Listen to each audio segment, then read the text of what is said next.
Yo, Kasuri here. We are back with another Verse 99 video. Today, I think we're doing my first free-to-play poll plan video for this account here.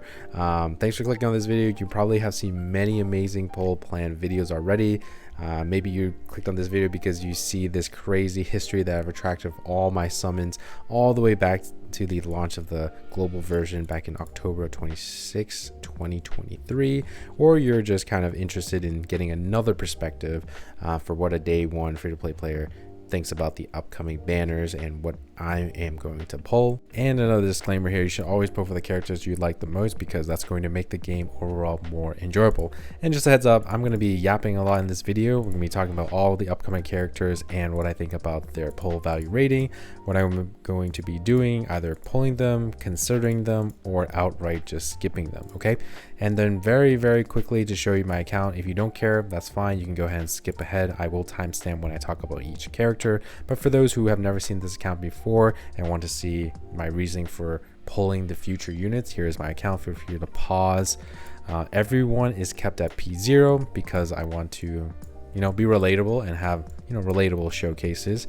And if you may or may not know, by looking at my account here, you probably know that I am pretty set for a 2.8.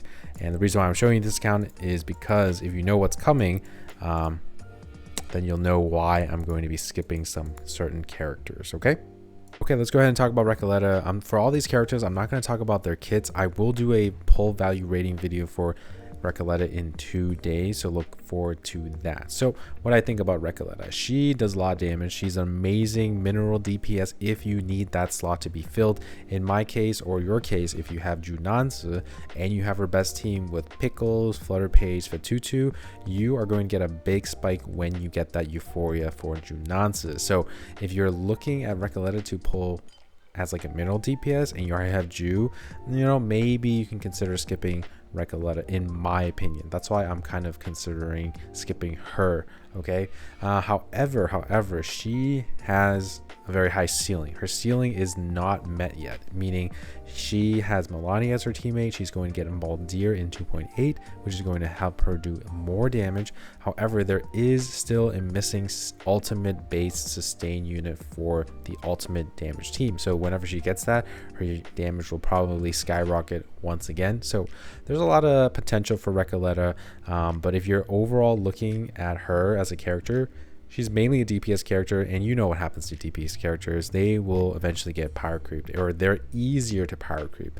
So I'm most likely going to maybe throw a couple pulls on her. If I don't get her, I'll probably end up skipping her. All right, on to Aleph here. So he does amazing things for the impromptu team. I think he's probably the second or most important member of the team, second to Kiperina. He's going to have +1 AP for the team, allowing them to use more skills, stack up the impromptu more, do more damage overall. So he's very important to the impromptu.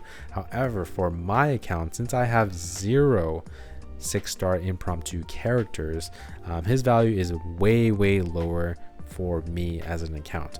But if I do want to start an impromptu team, I would definitely want to pull for him now and then pull for Kiperina, and then I'll have the base or the core of the impromptu team, and I just fill in the slot with any like Regulus, Voyager, or Barcarola if I ever lose the 50-50 to those characters. But in terms of like starting a new team right now, I really don't want to, because I'm already going to have to invest my resources into pulling other units like Nautika and possibly saving for the AC collab. So I'm most likely going to, maybe I'll throw a couple pulls on him, I'll consider it, but I'll probably be skipping him. So for the people who have impromptu team, I don't recommend you to skip him. All right, and now we got Hissabeth. So Hissabeth is really interesting. I love her design. If I wasn't pulling for meta on this account, I would 100% get Hissabeth.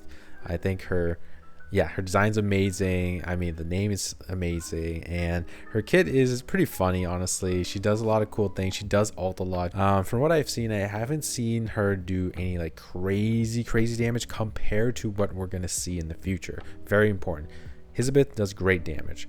However, her damage, at least from what I've seen, compared to Lucy, Euphoria, and Ulrich, and Nautica Symbol, it's not as high or impromptu. So if you care about damage and all that stuff, then Hissabeth is not going to be as great as the other big meta teams that are going to, you know, surface or going to get better. So for me, again, if I'm pulling for meta for this account, okay, this is not a pretty much for fun account. I'm going to skip Hissabeth. I think this one is a for sure not even consider, but definitely a skip from me. All right, on to Kiperina. High praise for her. She is a support unit. She sustained your team through huge shields, and as you know or may not know, supports hold the value the longest in these gacha games. She is probably not going to be a power cut for a very long time. Look at F2P. F2P is still the best healer, and it's been several patches since her release. So I believe Kiperina is going to stay the best shielder for a very long time. And even if you don't have impromptu, I think she is a really good pull. Like, look at my account. I have 0 impromptu units beside Matilda. I'm going to pull for Kiperina because if I ever lose a 50-50 to Aleph, Barcarola, Regulus, or Voyager in the future, I can slowly make an impromptu team.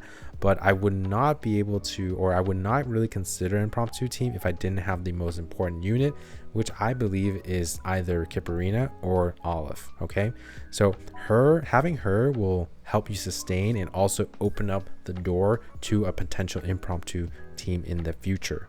All right, so after 2.7 we should be getting the AC collab for global, and I'm assuming they have this AC collab before we get 2.8. so let's quickly talk about this AC collab here. So the units in this, if we get units, a lot of people are thinking we get 2 banner units and 1 free unit.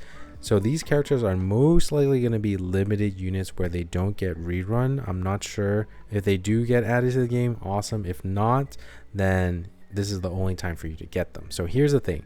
If these units turn out to be really good, like say we get a DPS, they are going to be amazing, but they are still going to be subject to the power creep trend that's happening in verse 99.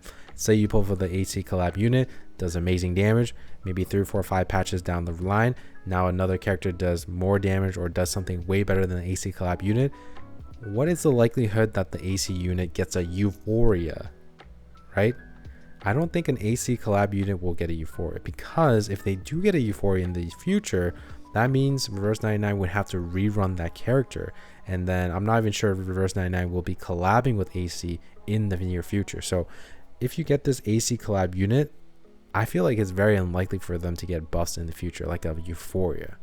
But we don't really know what's going to happen with this collab. I'm not going to go ahead and keep talking about my theories of what's going to happen. So anything can happen. We'll just have to wait for more information to come. And then when it comes, we will talk more about it. All right, on to 2.8. Ooh, okay.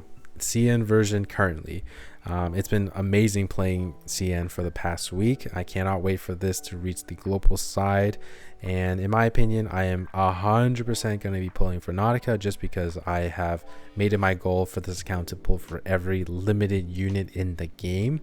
And also, it's kind of like if you are a veteran player like my account and you've played since 1.9 when they got Lucy and the free copy of Semmelweis, if you have those characters, you are about to get a huge power spike in this patch. You get Euphoria Lucy, you get your Orange to pair with her, and then you have your Semmelweis Euphoria to pair with Nautika, assuming you're pulling for Nautika.